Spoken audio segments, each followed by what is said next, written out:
They don't want to tell you the substance. Again, be very, very, very dubious of what they just told you. So the more independence you have, again, unless you have to accept anything that you find to be inaccurate, untrue, or straight up false, or even if you think it might be, again, ask questions. Critical thinkers ask questions all day, every day. That's what critical thinkers do. Is ask questions. There's nothing wrong with asking a question. Again, if someone has accurate information, they have no problem answering. So what you should be wary of is someone who won't answer a question after they just presented something as if it was true. That's the person you should be very, very afraid of, because they will push things down your throat and force it on you, even without being held accountable to explaining how they know that or why they believe it to be true, because often it's some bullshit.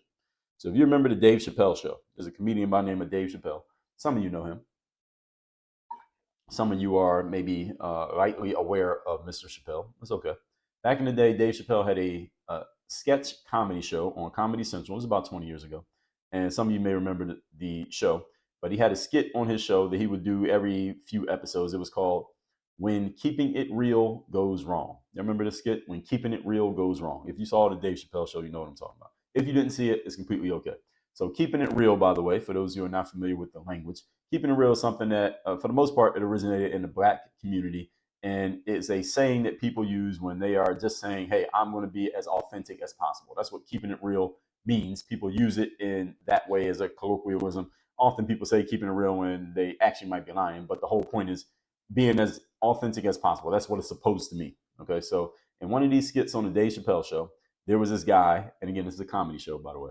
So there's this black guy. He's working in this good corporate job. He's the only black guy in the office. He's working with all these other corporate suits, and they're all these older white guys. Basically, what you would imagine when you think corporate America.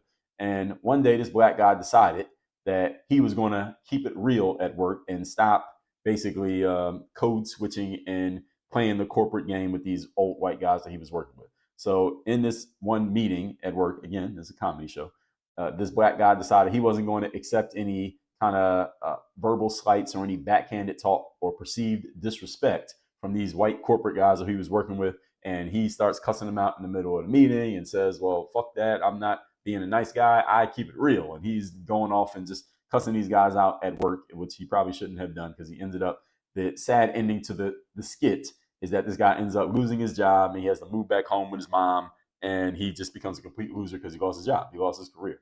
The whole point is, the reason I'm bringing all this up is that this guy was deciding to exert his independence, but he was doing it in a way that, again, he couldn't really afford to in that position, and he ended up losing everything that he had. The point being, I just thought of that